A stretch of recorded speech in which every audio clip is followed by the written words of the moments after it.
Hi there, I'm Katie Wagner. Welcome to Social Media Help Desk. This is the time every week when we join you to talk about what's been going on in social media this week. Tips and tricks that we're using around the agency and all the social media news that you know you want to stay up to date on. Usually it's 12:30 when we do this show, and it probably is for many of you, but for us, it's 3:30 in the afternoon because we are coming to you live from KWSM Atlanta. I'm here with content editor Adam. Hello. Hello, and content editor JC. Hello. Hello, and we're ready to have a spirited discussion for you. I don't get to co-host with these guys very often, and they always give me a run for their money, or my money. So we're ready to go, and the first thing we need to talk about, you guys, is that Instagram got hacked. Seems to be a trend. It is a trend, right? I don't know why this is news. Instagram got hacked. Yeah. Everybody is getting hacked these days, but Instagram thought they were being smart because they implemented this two-factor authentication where you have to have a backup method of getting into your account. Typically text messages. Yes, they've been using text messages, right, to retrieve your account and get a text message. But even with that, they got hacked, and now they're having to sort of backpedal and apologize to people and say that they are making changes to make that two-factor authentication even more effective. It actually says, if you've reached out to us about your account, you will hear back from our team soon. And that is the official word from Instagram about if you've been hacked, you should just wait and they'll get in touch with you about it. But really the more interesting news for me this week is people freaking out on Twitter. Because what we know about Twitter is that most people access it through third-party apps. Things like, name some, Buffer, TweetDeck, Hootsuite, yeah, that's a big one. So people don't actually log into their Twitters very often anymore because they have these third-party apps that they hook up to them, and then they just check their tweets through the apps. Right. And mostly they post their tweets through the apps, which, you know, I can't blame them for. Twitter is the hardest channel to do well.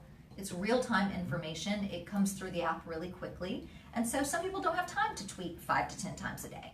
Luckily we do, because this is our job. But most people, most companies don't. So they use these third-party apps to get their content out in the Twitter stream, and then also to have all their messages come in one place so they can check them there.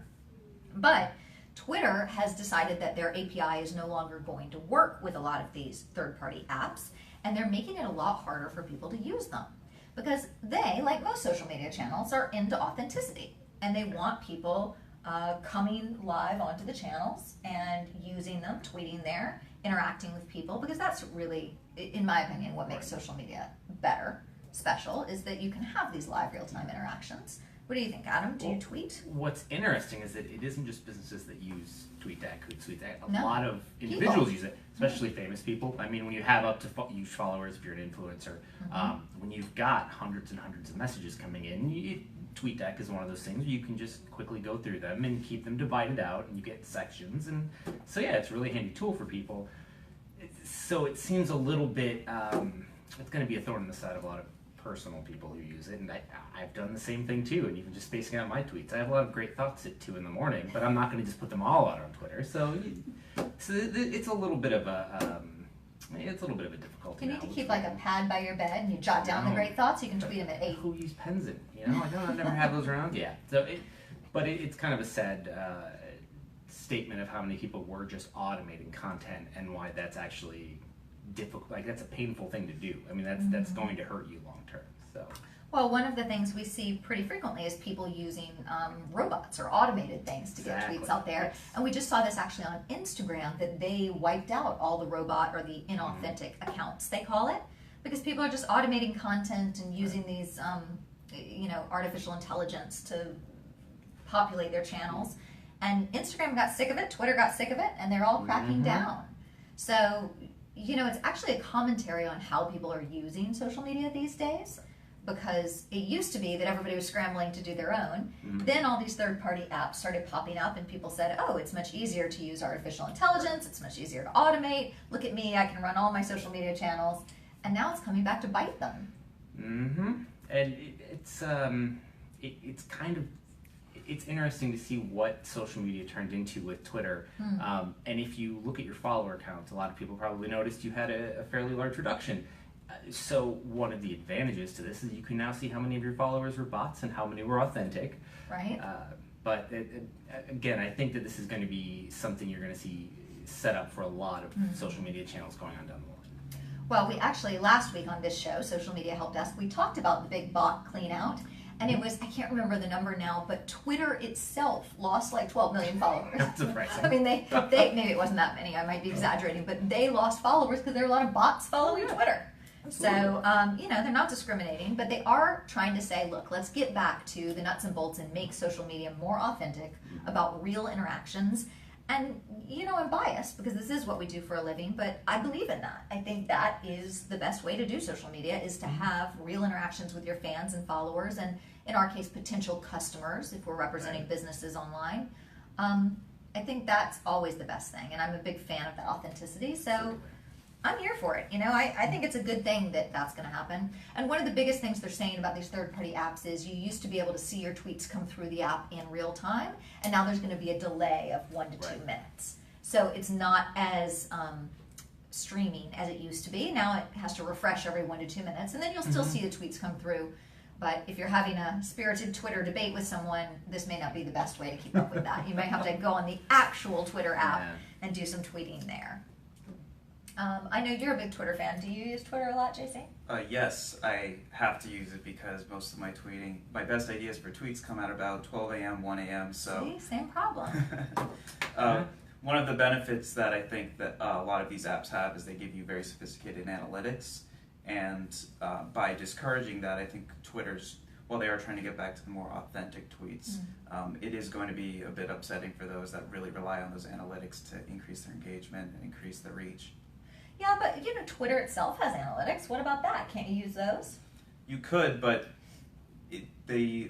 for example, Buffer has automatically creates short links for all the links that you post. Right. Twitter doesn't do that, so you can't tell what your individual clicks are and what your individual traffic is for each and every post that you're getting through Buffer or through Twitter.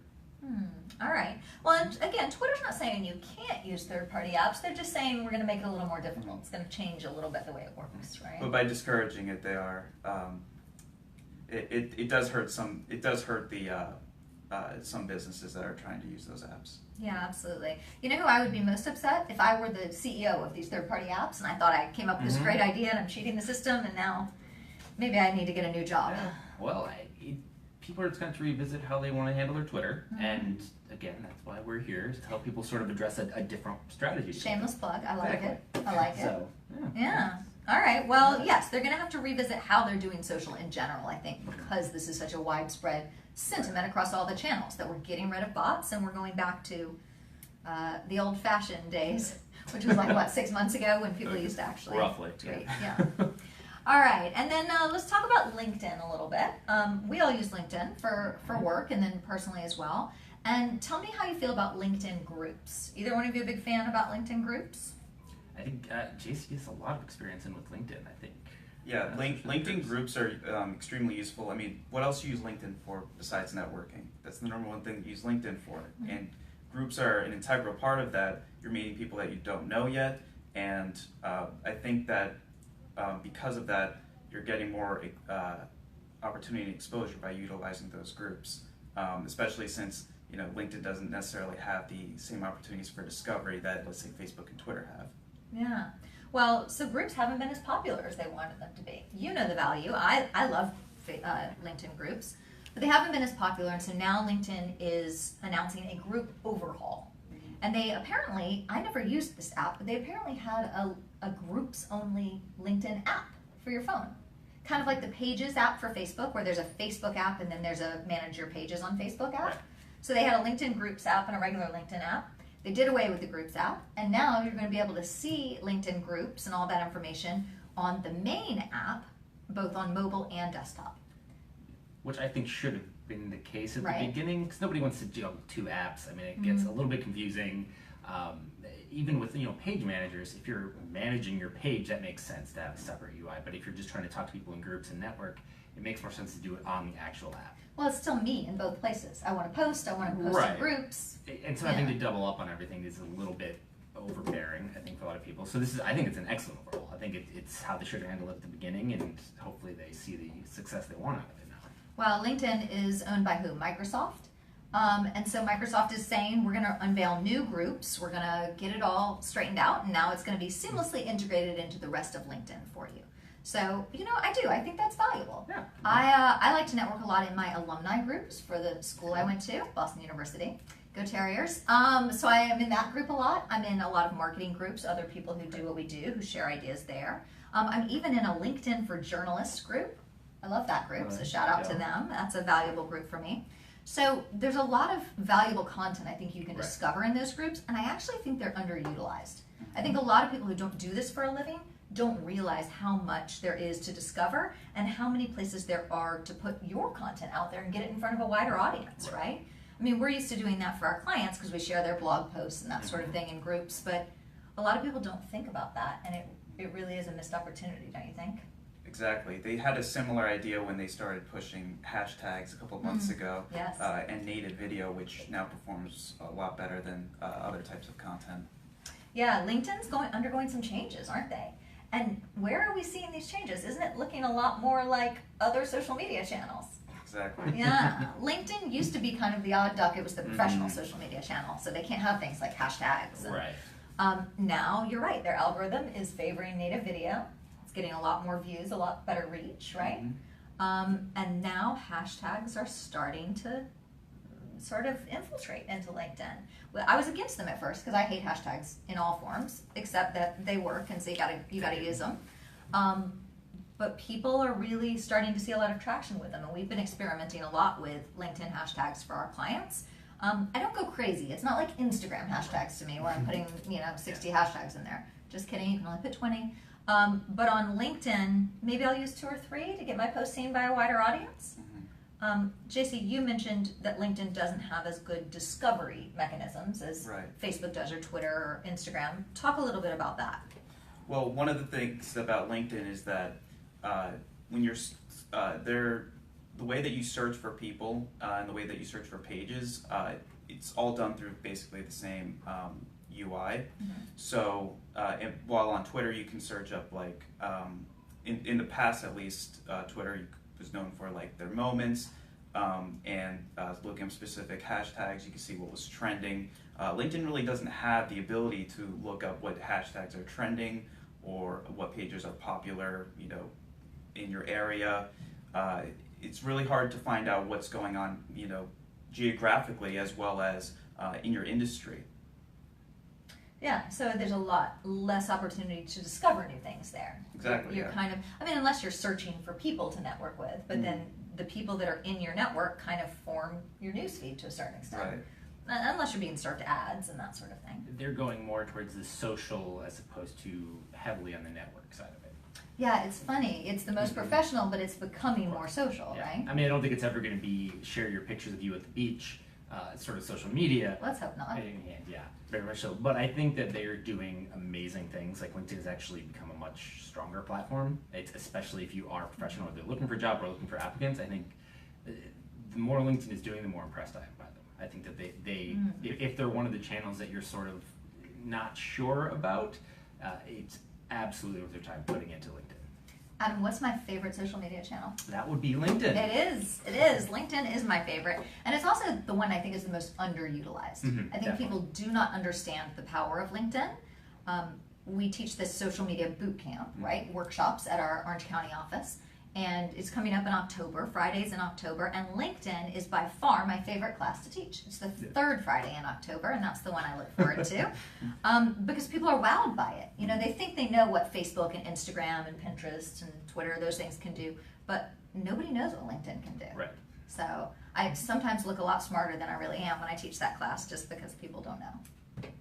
Feel free to disagree. No, you are exactly right, and it doesn't just come out in doing boot camp. It's just as a channel. It's been exceptional for networking, for meeting different people, Absolutely. and since it does have the more professional framework or sort of mood behind it, it's an entirely different animal. It feels vastly different, and I think I'm hoping they stick to their guns on that. They don't go too much in the social because I think that the strength of the platform is that you're going to meet new customers, you're going to meet new business owners, you're going to meet people in the same industry as you. Referral sources. Right, like you'll meet your friends and old high school buddies on Facebook, but if you want to meet somebody else that's in marketing and as an agency, you know, if you're in California, you might connect with somebody in Delaware, sort of thing. So it really is excellent for business marketing, and they just keep getting better at it.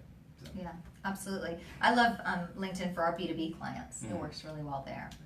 All right, so LinkedIn's my favorite, but let's talk about something that's near and dear to Adam's heart, and that's email marketing. Now, I know you love this.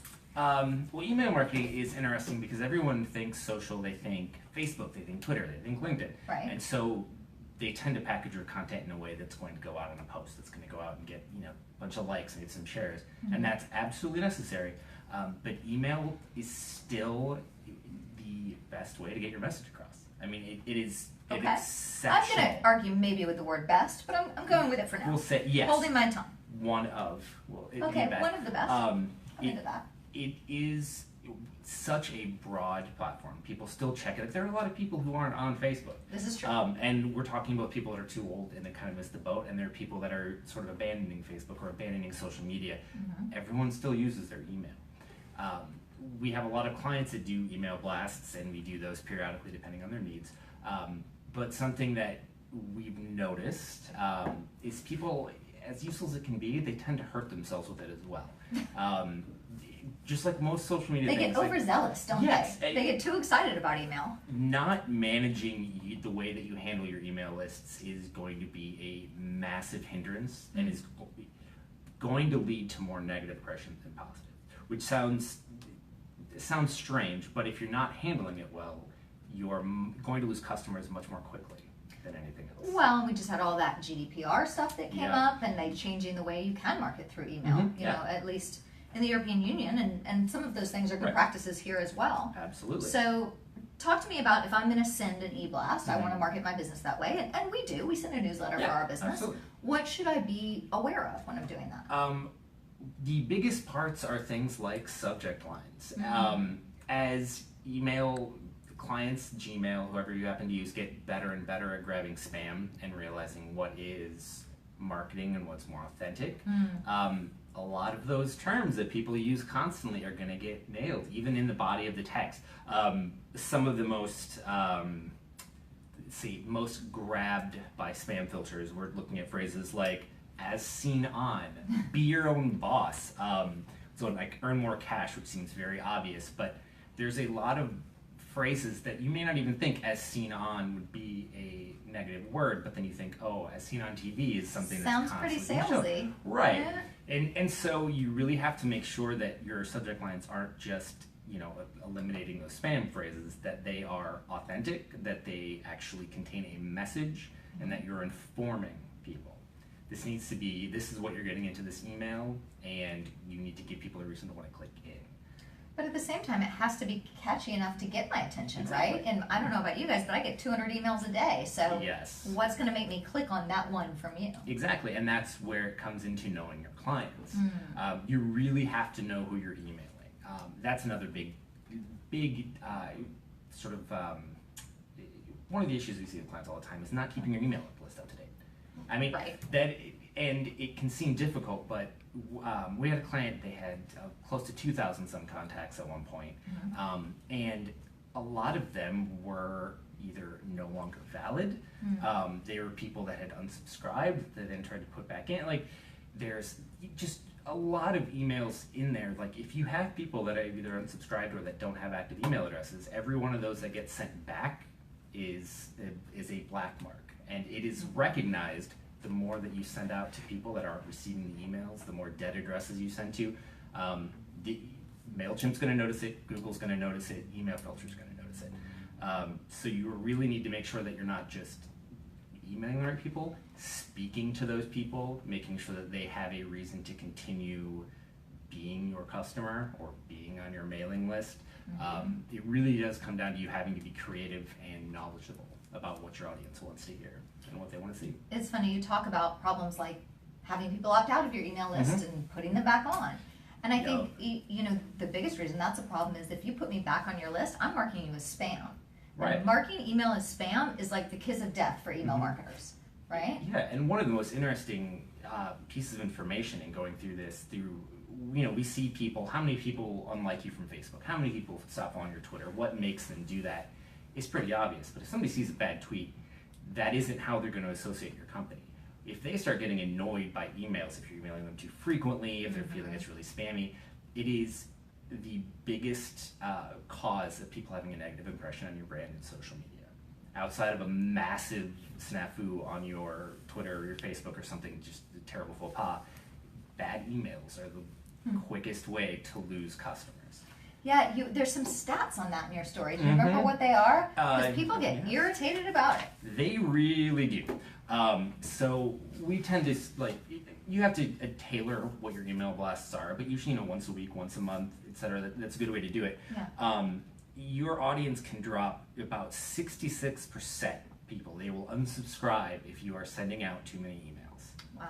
So if you send out 3 emails in a week, that third email, people are going to be like, all right, this is enough, I don't need this.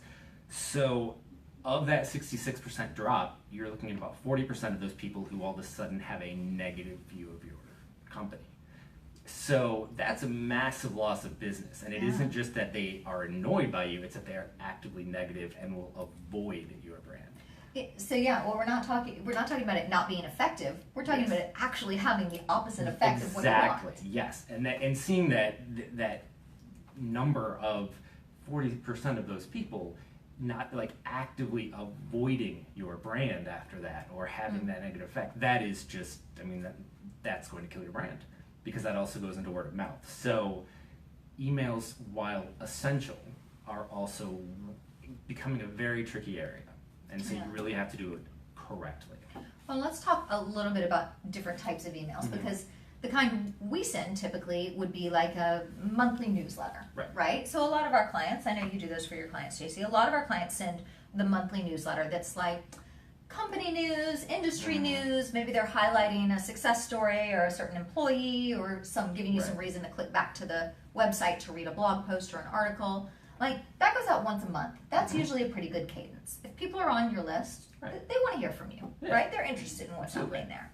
But then the other type of email, which I think gets more people in trouble, is like the blast, right? The e-blast. And this would be, we have a lot of e-commerce clients, and if they have a sale or the launch of a new product, they might blast out that information. And I even think if you have a loyal enough following and they're going to care about the new product that's launching, that's good, right? But where we see it get people in trouble is when they say we should send emails every other day about stuff, just stuff. Like, hey, did you mean to buy this product? No, I didn't. How about this one? Did you mean to buy this product? Right? And that's when it gets to be overkill, right? You have to have a reason to send an email. And it's just like social content. If it's not valuable for me when I'm opening it, I'm going to stop opening it. Right, exactly. Just people are going to unfriend you on Facebook, and they're going to stop following you on Twitter. They're going to stop getting your emails. And then, you're losing a lot of traffic. So, you have to be very, very wary. I agree. JC, anything that you've learned sending emails for clients that you want Adam and I to be aware of? Well, one thing is that however you manage your email, so MailChimp or Constant Contact, one number that all the way to the right is unsubscribed. Every time you send out an email, it'll tell you. People will unsubscribe, whether they just decide they don't want your email anymore. There's always going to be at least one person unsubscribing, especially if you have a big list. So you think about every time you send out more emails throughout the month, it becomes almost exponential, the number of people that are unsubscribing. It's not just you're sending out more, so more people are going to unsubscribe. More people are going to have a negative feeling towards your company. So whenever you're thinking about doing an e-blast, you have to not just consider okay, are they going to take this the right way? Is this useful? But how many people are going to unsubscribe because of this email? Well, and I think it's important not to let that hurt your feelings in some cases, right? I apologize to anyone whose email list I was on because I unsubscribed from 50 of them this week because I get too much email. I just don't have time right now, right? Doesn't mean I won't resubscribe later, but I probably won't. But sometimes it's just overload and people have to let go. And so, if you get 1 or 2 each time, okay, that shouldn't be a huge ego blow. But when you're consistently seeing people bail, that's an issue, right? Something's wrong. Exactly. Okay. All right. Good. Well, email is important. Adam says it's the best. Remember he said that. but it also is a powerful tool. With great power comes great responsibility. Exactly. So you need to wield it wisely. So one of the things we love about email is that it does drive a lot of traffic, though. And when you're sending an email blast and then you're trying to drive traffic back to your website, it can be really, really effective at that. But the flip side of that, JC, is something I want to talk to you about, and it's something that I find so annoying about that, is that sometimes when I look at my analytics in the back end of my website, I know traffic's coming from my email or from my social, but I can't tell where it's coming from. Right. So they have a name for that. Yes, it's called dark traffic. Dark traffic. It's Very very ominous. nefarious. Kind of sinister, I exactly know. what I was thinking. I know. It's actually good traffic. You just don't know where. It's like cloaked traffic. Yeah, dark traffic doesn't refer to the fact it's like evil. It more refers to the fact that you just don't know where it's coming from and you can't attribute a source to it. Especially in the case of emails, especially Outlook. When someone opens an email through Outlook or they open it through an email app, it'll open up in the app. It'll have a little pop-up, and whenever it does that, it is not carrying over any of the information about where you're opening it from. So you'll look in the back end and you'll see a big chunk of, especially in Google Analytics, you'll see a big chunk of traffic called direct traffic. That means that Google doesn't know where that traffic's coming from, and part of that is your newsletter traffic. Now, do they not know, or are they just not telling us? They just don't know. It's very hard, and especially now with more and more touch points emerging for you to get traffic. For instance, more and more people are using Amazon Echo and the Google Home, and every time you could talk on your phone and say, Google, can you look this up, or Google, what's the answer to this? They're not attributing that traffic. You can't tell that people are using Google Home or asking Alexa a question. Those questions that they're asking, you can't tell that they're coming from these specific sources. They'll just get linked as direct traffic. So using Google Home isn't the same as using Google Chrome on your phone. Exactly. Okay. Right. I think a lot of people would assume it is. If it's coming through Google, they're going to get the traffic. But Right, but they interesting. don't. Yeah. So all this new, what do we call that? Artificial intelligence, the voice activated stuff, that's not being tracked as reliably as we wanted it to be. Exactly. And up to half your traffic can be direct traffic, and that doesn't mean people are typing in your website. In a matter of fact, several different companies, including Moz and BuzzSumo, they did a study and they determined that somewhere between 20% of that direct traffic is actually misattributed organic search, and another 25% is social traffic that's just not getting attributed correctly. And that can be through things like someone sees a really, really good, like they see your content and you produce a great blog article. They copy the link, they send it to their friend through Messenger. That they think that's direct traffic. They're gonna have no idea that that's actually coming from your Facebook. Social, yeah. And those longer links where you see the question mark and then UTM and then a big string of numbers and letters, if that's not there, that's not getting tracked, correct? Exactly. So if somebody copies just the link and not that, that's direct traffic. Right.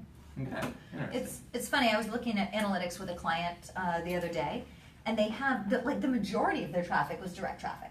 But when we looked at it, we could see that these were links that were only shared on social media. So we knew that traffic came from social, but Google wasn't attributing it that way. We had a bucket for social in our Google Analytics, then we also had this direct traffic bucket. And so you're saying it's accurate that some of that is social traffic, they just don't know how to report it.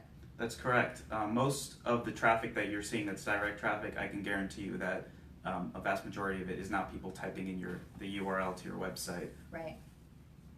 Well, and on Google Analytics, if you see direct traffic, you can click on it and go deeper, and it will tell you what the links are. And sometimes in the case of these blog links, they're big, long links with a bunch of numbers and letters. Nobody's typing that in, right? Right. They've clicked on it somewhere. And so then you ask yourself, where did I share that link? Was it in my email blast? Was it in my social, And that's how you can sort of get an idea, right, of where that goes. And there's several things you can do as well to sort of, narrow down where the direct traffic is. You're never going to be able to attribute everything. Sure. But you can chip away at it in a lot of big ways. The biggest thing that you can do is use, as Adam mentioned, UTMs. That question mark, UTM, long string of letters and numbers, that's going to be one of the best ways that you can attribute your traffic, because when you go into Google Analytics, it'll say, hey, this is direct traffic, but they'll also tell you all those little letters and numbers that you put in after the UTM. And so you're saying make a different UTM for traffic that comes from Facebook, or a link you share on Facebook versus a link you share on Twitter versus a link you share on the email. And then when you see the link that gets shown up in direct traffic, you'll see where it came from. Exactly. And you can add a lot of letters and numbers to that, so you can get even deeper into being able to attribute it. So not only is this coming from Facebook, but this is coming from a post that we shared on, let's say, a Wednesday, or this is coming from this particular campaign, or we wrote the post in this particular way. Now, I was going to say, if you use a UTM link and you use the same one on Facebook, I use it on Twitter, I use it on LinkedIn, you won't be able to tell which that came from, right? I mean, that's going to read as, yes, that's social traffic, but you're not going to know which site they're coming from, correct?